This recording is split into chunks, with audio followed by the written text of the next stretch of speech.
Hello friends, this is Rachna Shukla, astrologer, palmist, numerologist, vastu expert.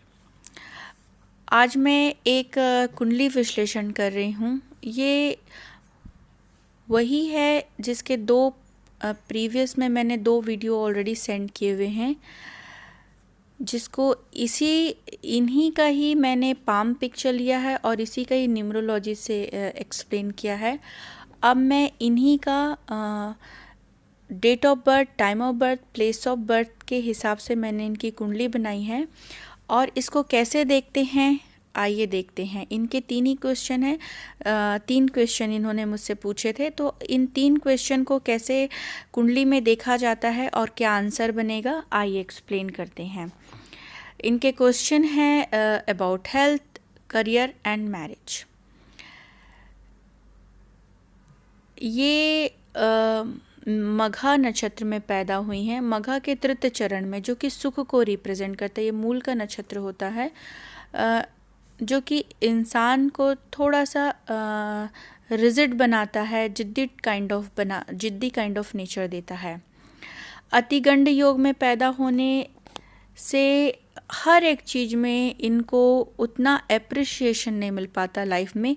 एक टोका टाकी हमेशा रहती कि तुमने सही नहीं किया, ये गलत है, या मतलब उनके काम में गलती निकलती है, या वो गलती करते हैं, गलती निकलती, दोनों में से कोई एक चीज़ ले लीजिए। तो अब देखते हैं, कुंडली के कुछ सिंपल पैटर्न्स होते हैं। पहले उस पैटर्न को समझते हैं कि ये लग्न कुंडली है, जो कुंडली मैं आपको दिखा रही हूँ यहाँ पर स्क्रीन में जो शो हो रही है। और जहाँ पर 6 नंबर लिखा है वहाँ से इसको फर्स्ट हाउस गिना जाता है। जहाँ 7 लिखा है उसे सेकंड हाउस, 8 लिखा है उसे थर्ड हाउस, ऐसे करते 1 बाय 1 इसको 12 तक का गिनते हैं। जहाँ 5 नंबर लिखा है वो 12th हाउस का कहते हैं। फर्स्ट हाउस में 6 नंबर मेंशन किया है। 6 नंबर जो कि कन्या या इंग्लिश में से वर्गो कहते हैं। कुंडली में 3 हाउस जो होते हैं, जो कि 6th हाउस, जिसे 11 नंबर जहाँ पर लिखा हुआ है ये देखिए, और 8th हाउस, ये 8th हाउस हो गया है, और ये होता है 12th house. 6th, 8th, 12th house को उतना शुभ हाउस नहीं बोला जाता है। यहाँ पर लग्न के जो लग्नेश होते हैं, असेंडेंट कहा जाता है। इसे व्यक्ति माना जाता है, वो इंसान माना जाता है जिसकी हम कुंडली देख रहे हैं। जैसे पंचम हाउस होता है, उसे संतान माना जाता है उसका। 10th हाउस है, उसका फादर का हाउस माना जाता है। 4th हाउस उस व्यक्ति का मदर का हाउस माना जाता है। 9th हाउस रहता है उसके ग्रैंडपा का हाउस माना जाता है। यहाँ पर जो फर्स्ट हाउस है लग्न, यहाँ रंग रूप स्वरूप उसकी विनिंग कैपेसिटी देखी जाती है। इसके जो ओनर बनते हैं वो मरकुरी बनते हैं, और मरकुरी जाके बैठे हुए हैं 8th हाउस में। ये देखिए, ये 8th हाउस में बैठे हुए हैं। 8th हाउस जो कि मैंने शुभ नहीं बताया था, ये आयु का हाउस होता है, और उसको अपोजिट करे तो मृत्यु का हाउस होता है। इस हाउस को अगर बॉडी पार्ट से देखा जाए तो रेक्टिम एरिया भी कहा जाता है, और इसे गड्ढा का भी स्थान कहते हैं, मतलब कि इस स्थान को शुभ नहीं माना जाता है। इस स्थान में लग्नेश जाने से ये मानेंगे कि इनका हेल्थ कमज़ोर रहेगा, क्योंकि ये अष्टम भाव में चला गया है। तो यहाँ पर हेल्थ इनका कमज़ोर रहेगा, जैसे इनका पहला क्वेश्चन था कि हेल्थ इनका कमज़ोर रहेगा। इनका 2nd हाउस, जहाँ की 7th हाउस बैठे, हाँ, लग्नेश में ही राहु बैठे हुए हैं, मतलब इनको एक पितृ दोष लग गया है, जो कि इल्यूज करेगा, इनको भ्रमित करेगा। शुरुआती दौर में इनकी पढ़ाई उतनी अच्छी नहीं थी, पर बिकॉज ऑफ द राहु, जैसे जैसे एज बढ़ा, राहु ओनली ब्रेन को रिप्रेजेंट करता है, एक कटा हुआ सर, तो इनके पढ़ाई का स्तर अच्छा होता चला गया। दिमाग बहुत देगा पर इल्यूजन के साथ देगा, हमेशा कंफ्यूज माइंड रहेंगे, भ्रमित रहेंगे। इस तरह का नेचर इनमें बनेगा ही बनेगा, और लाइफ में परेशानी देगा ही देगा। कितने एज तक देगा वो मैं आपको अपडेट करती हूँ आगे के। कब से इनकी करियर का जो शुभ ईयर कौन सा रहेगा, कब ये ग्रोथ करेंगी, वो अपन आगे देखते हैं। सेवेंथ जहाँ लिखा है वो सेकंड हाउस है, जो कि उनकी वाणी का होता है, वो कैसे बात करेंगी। उनका जमा हुआ पैसा कहा जाता है कि वो पैसा कितना कमाएंगी या उनको पेरेंटल कितना प्रॉपर्टी मिलेगा। और थर्ड होता है इनके फैमिली सपोर्ट को रिप्रेजेंट करता है कि फैमिली सपोर्टिव रहेगी कि नहीं। यहाँ पर सेवेंथ हाउस है जो कि इनका शुक्र रिप्रेजेंट करता है, और इनके नाइन्थ हाउस में शुक्र बैठा हुआ है। ये देखिए, ये नाइन्थ हाउस है, ये नाइन्थ हाउस है। यहाँ पर इनके ओनर बैठे हुए सेकेंड हाउस के, क्योंकि ये शुक्र प्रधान है। मैंने पहले ही बताया था इनका न्यूमरोलॉजी से 6 नंबर आता है, और शुक्र अपनी ही राशि में बैठे हुए हैं। और 9th नंबर जो कि लक हाउस होता है, वहाँ जब वीनस बैठते हैं बहुत शुभ माने जाते हैं, और इनकी कुंडली ही शुक्र प्रधान है। शुक्र प्रधान मैं थोड़ा सा पीछे लेके जाती हूँ। कुंडली दो तरह की बनती है, एक तो गुरु प्रधान बनती है जो कि देव बृहस्पति होते हैं, और एक राक्षसों के गुरु शुक्राचार्य होते हैं। यहाँ पर शुक्राचार्य के फ्रेंड लिस्ट में शनि और बुध जो कि फेवरेबल प्लैनेट कहा जाता है, और इनके अपोजिट में होते हैं यहाँ पर अगर गुरु हैं तो उनके सूर्य, मंगल और चंद्र कहा जाएगा। ये एक सिंपल रूल है जिसको समझना बहुत ज़रूरी है। ग्रह मैत्री और कौन सा लगने से, तो उसके हिसाब से ग्रहों का मैत्री बल किन ग्रहों का रहेगा ये जानना बहुत ज़रूरी रहेगा। आगे के टाइम में मैं इसे सिखाऊंगी आपको। यहाँ पर शुक्र बहुत शुभ है, तो इन्हें पेरेंटल प्रॉपर्टी मिलेगी। जैसे ही ये पैदा होंगी इनके घर में शुभता भी आएगी, धन धान्य भी आएगा, फादर को अच्छा जॉब या करियर में ग्रोथ भी मिलता है। तो यहाँ शुक्र अच्छा होने की वजह से इनको पेरेंटल प्रॉपर्टी, और जब ये शादी भी करेंगी वहाँ पर से भी इन्हें प्रॉपर्टी, और खुद भी अपनी प्रॉपर्टी बनाएंगी। इनकी जो वाणी रहेगी डिप्लोमेटिक रहेगी, बाहर ये बहुत सॉफ्ट हो सकती हैं, और सम टाइम क्योंकि ये मांगलिक भी हैं, आगे मैं बताऊंगी, तो ये गुस्से वाली भी रहेंगी और डिप्लोमेटिक काइंड ऑफ रहेंगी। जहाँ ज़रूरत है वहाँ पोलाइट भी रहेंगी, जहाँ गुस्सा करने वाली जगह रहेगी वहाँ पर ये गुस्सा भी करेंगी, और साथ में फैमिली का सपोर्ट भी इनको रहेगा। थर्ड हाउस खाली है। फोर्थ हाउस होता है जो कि माँ के सुख का हाउस होता है। माँ का सुख, हायर स्टडी का सुख, और अपने घर का सुख, अपने घर में रहने का सुख, और एनी काइंड ऑफ प्लेजर कहते हैं, जिससे आपको प्लेजर मिल सके उसको कहा जाता है। यहाँ गुरु स्वराशि बैठे, माँ का सपोर्ट अच्छा मिलता है, माँ बड़ी खूबसूरत हो सकती हैं। साथ में इनका एजुकेशन हाउस में जब आएंगे, क्योंकि अभी इनका ग्रेजुएशन हुआ है, हायर स्टडी ये नहीं की है, बट इन फ्यूचर ये अपना हायर स्टडी भी करेंगे। और जब ये कमाने लगेंगी, जैसे ये ससुराल जाती हैं, तो मे बी वहाँ पर भी इनका खुद का घर हो, और जब ये खुद अपना करियर या अपना घर इस्टेब्लिश करेंगे तो बहुत जल्दी इनका अपना घर भी बनता है। तो एक ये बहुत अच्छा चीज़ है इनके में कि वीनस जुपिटर अपने ही राशि में बैठा हुआ है, धनु राशि में, अच्छा माना जाएगा।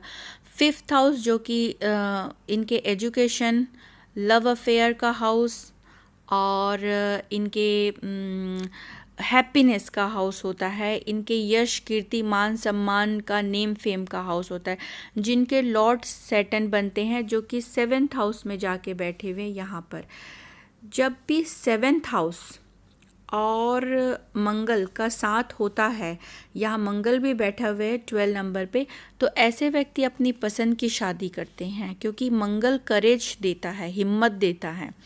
तो ऐसे लोग अपनी हिम्मत से फिर शादी करते हैं, पहली चीज़।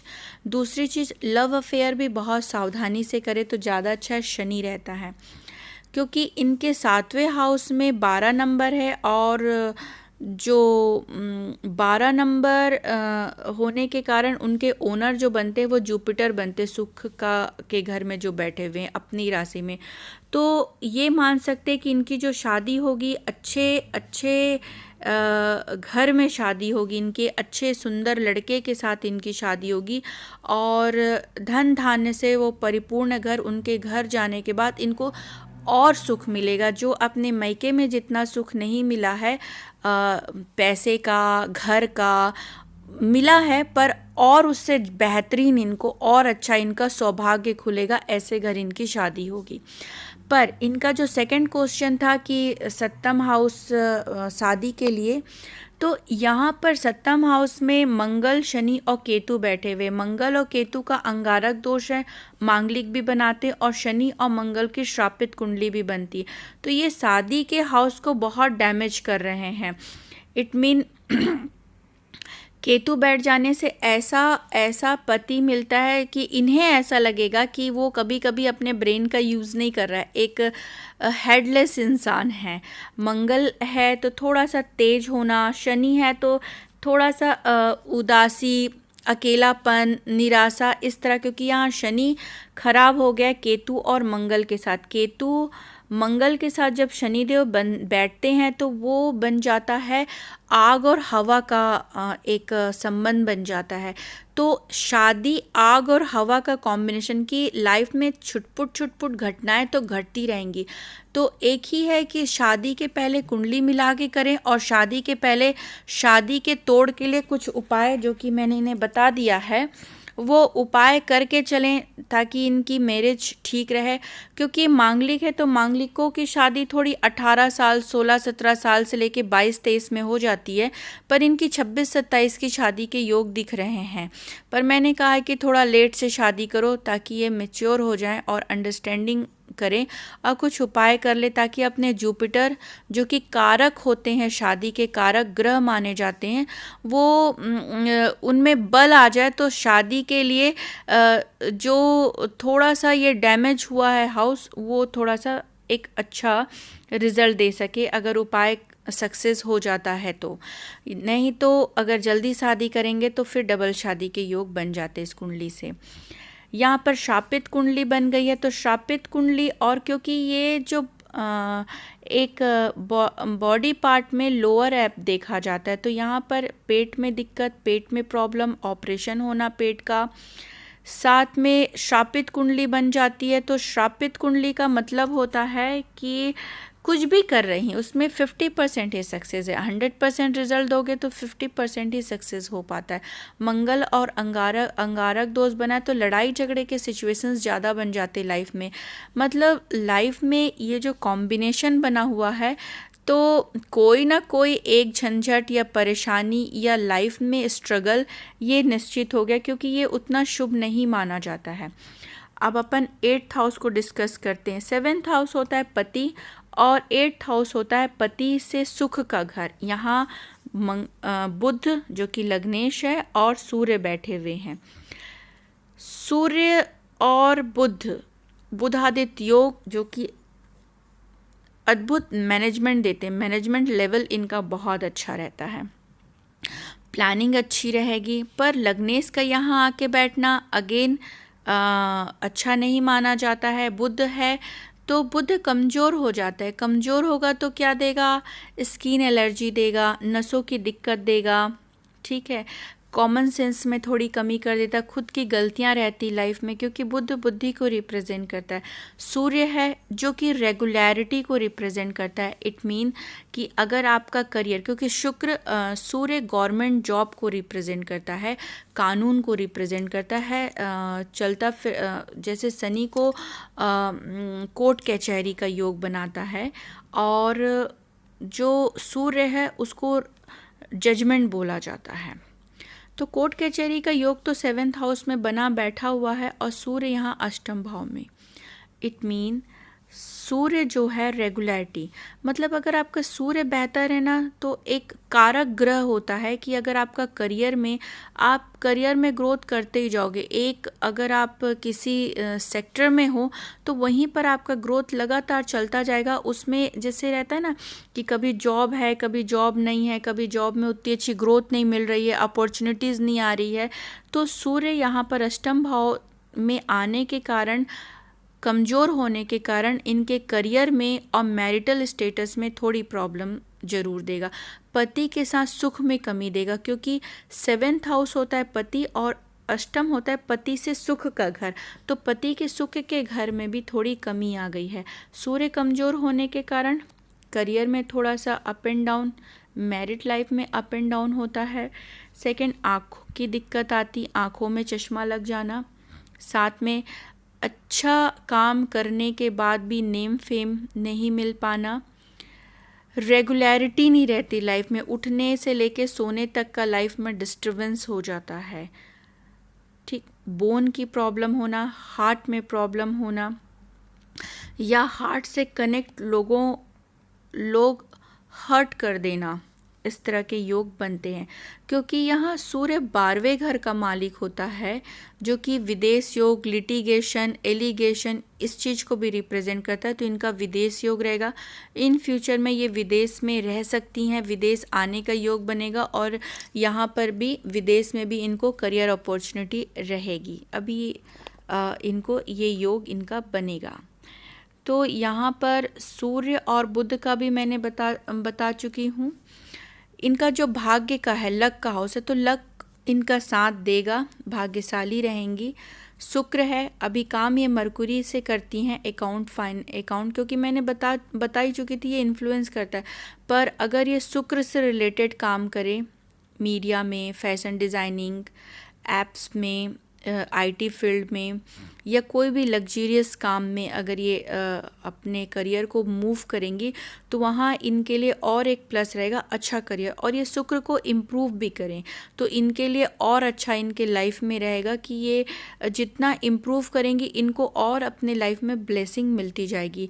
जो इनका 10th हाउस है, जो कि इनके फादर का हाउस है और इनके जॉब का भी घर है, यहाँ पर फादर और जॉब दोनों अष्टम भाव में बैठे हुए हैं, और सूर्य फादर के कारक ग्रह भी माने जाते हैं, दोनों अष्टम। तो फादर, क्योंकि सूर्य अपने ही उच्च की राशि में बैठे, तो फादर तो बहुत अच्छे हैं, पर फादर इनसे दूर रहेंगे। इट मीन ये एजुकेशन के लिए अपने होम टाउन में रहें, फादर जॉब के लिए किसी दूसरे सिटी में रहें, इस तरह का इनका योग बनता है। मतलब दूरियां बन जाती फादर के साथ में। प्लस शादी होने के समय में भी कुछ ऐसी अशुभ घटना सूर्य जरूर कराते हैं फैमिली में। यहाँ पर जॉब भी अष्टम भाव में बैठा हुआ है ओनर, तो जॉब में भी परेशानी आएगी। साथ में सूर्य कारक बनते हैं, तो ये दोनों जॉब में ऊपर नीचे तो जरूर देंगे। कभी जॉब है, कभी छूट रही है, कभी जॉब है, कभी छूट रही है। क्योंकि 3 नंबर जो कि मिथुन राशि ही बनती है और इनके ओनर बुध हैं, इसलिए बुध भी कमज़ोर हैं और सूर्य कारक ग्रह भी कमज़ोर है। तो फादर के साथ रहने का योग बहुत कम बनेगा इनका। साथ में जॉब में भी क्योंकि जैसे सूर्य आपका मजबूत है, फॉर एग्जांपल, तो 22-23 साल से अपॉर्चुनिटी मिल जाती है जॉब की और सस्टेन करता है। अगर सूर्य कमज़ोर है तो 36 लगा देता है आपको ज़िंदगी में खड़ा होने के लिए। बंदा कमाता तो है, ऐसा नहीं कि कमाएगा नहीं, पर वो एक लेवल तक नहीं आ पाता जो एक एक्सपेक्टेशन रखता है अपने लाइफ में। तो यहाँ पर सूर्य की कमजोरी है। Must to improve sun, must to improve mercury, more to improve, क्योंकि मरकुरी तो वैसे उनका है ही इस कुंडली में। मरकुरी जो है वो इनके फेवरेबल ग्रहों में आते हैं, पर उनको और फेवरेबल करना है ताकि वो बेस्ट रिजल्ट दे सकें। चंद्र 10th भाव में बैठे हुए हैं 10th हाउस में, और गुरु को आस्पेक्ट कर रहे हैं, देख रहे हैं, तो ये गजकेसरी योग बनता है। ये भी धन धान्य के लिए बहुत शुभ माना जाता है कि इनको अपने लाइफ में डे बाय डे इनकी लिविंग स्टैंडर्ड बहुत अच्छी होती जाएगी। इट मीन इनको जो भी भौतिक सुख सुविधाएं वाली चीज़ें, इनको पूरा अपने लाइफ में एंजॉय करने के लिए मिलेगा। तो ये इनका हॉरोस्कोप बनता है, क्योंकि चंद्र इनका 1 डिग्री का है, और जैसे मैंने हाथ में भी आपको दिखाया था कि जो शुक्र का है इंजॉयमेंट है, वो बहुत कम एरिया लिया है, और चंद्र ने बहुत ज़्यादा एरिया, मतलब मेंटल टेंशन बहुत ज़्यादा ले रही हैं इंजॉय करने के बजाय। हाथ में भी देखे थे 36-37 ईयर तक काफ़ी लाइफ में स्ट्रगल दिख रहा था, हेल्थ इशू, प्रॉब्लम, वैसे यहाँ पर कुंडली में भी देख रहे हैं। तो ऑल टुगेदर अगर कहें तो जॉब और करियर का मैं समझा ही चुकी हूँ कि हमेशा अप एंड डाउन का पीरियड इनको मिलेगा ही मिलेगा। करियर के लिए, शादी के लिए भी बहुत सेंसिटिव जगह है और हेल्थ भी इनका सेंसिटिव है, तो इट मीन इन ग्रहों को बल देना बहुत ज़रूरी है। आइए इनकी महादशा देख ले। 2016 दिसंबर से इनकी गुरु की महादशा चल रही है और अभी गुरु में इनकी शनि की अंतर्दशा चल रही 2019 जनवरी से। ये स्लो पीरियड होता है, स्लो पीरियड है, मतलब इस पीरियड में जितना चाहेंगी लाइफ में शनि है तो ये स्लो मूवमेंट कराएगा। चाहेंगी आज तो कल 13 दिन में होगा, 13 दिन की चीज़ 13 महीने और 13 महीने की चीज़ 13 माह में ऐसे होता है, क्योंकि इनका शनि कमज़ोर हो गया। क्यों कमज़ोर हो गया? अपने हाथ में भी मैंने बताया था, क्योंकि मंगल और केतु के साथ बैठने से इसमें आग और हवा और शापित कुंडली बना दे। तो इट मीन शनि को भी इम्प्रूव करना बहुत ज़रूरी है ताकि ज़िंदगी में लाइफ को इंजॉय कर सके, क्योंकि शनि खुशी और उसका अपोजिट होता है दुख। अगर शनि कमज़ोर है तो शनि अगर शुभ नहीं है तो लाइफ ज़िंदगी दुख में परिवर्तन हो जाती है, और अगर शनि देव बहुत शुभ है तो वो खुशी में परिवर्तित कर देते हैं ज़िंदगी को। तो यहाँ पर शनि का उपाय करना बहुत ज़रूरी है। और अगस्त 2021 से इनकी बुध की अंतर्दशा शुरू होगी गुरु में। इस समय इनके फादर को अपने जॉब और हेल्थ में भी ध्यान देना बहुत ज़रूरी रहेगा। इस पीरियड में फादर इस समय अपना ध्यान रखे जॉब को लेके और अपने हेल्थ को भी लेके। इस पीरियड को मैं इनको भी बोलूँगी अपना ध्यान रखेंगे हेल्थ में भी लेके, क्योंकि इस पीरियड को भी मैं ज़्यादा अच्छा नहीं बोलूँगी, बट ये करियर चलता रहेगा पर according to her expectation not good. नवंबर 2023 इस पीरियड को भी मैं उतना अच्छा नहीं बोलूँगी। 2024 अगस्त तक का, 2024 अगस्त के बाद जब शुक्र की आएगी महा अंतर्दशा, ये पीरियड मैं बहुत अच्छा मानूंगी। इस समय इनकी अपनी खुद की प्रॉपर्टी और अच्छा घूमना फिरना एंजॉय करना, ये पीरियड बहुत शुभ माना जाएगा, जो कि 3 साल का पीरियड रहेगा। तो बेहतर है कि ये अपना जो जॉब है वो वीनस से कोरिलेट करने की कोशिश करें। वीनस की जो फील्ड्स हैं उसमें एंटर करने की कोशिश करें, पहली चीज़। दूसरी चीज़ ये कि थोड़ा अपनी पढ़ाई में और ध्यान दें, क्योंकि अपने आप को किसी ना किसी एंगल से ज़्यादातर बिज़ी रखने की कोशिश करें। खाने पीने में बहुत ध्यान रखेंगी। हेल्थ कमज़ोर है थोड़ा, तो बहुत, अभी तो खैर यंग है, तो फिर भी हेल्थ का हमेशा ध्यान रखना है।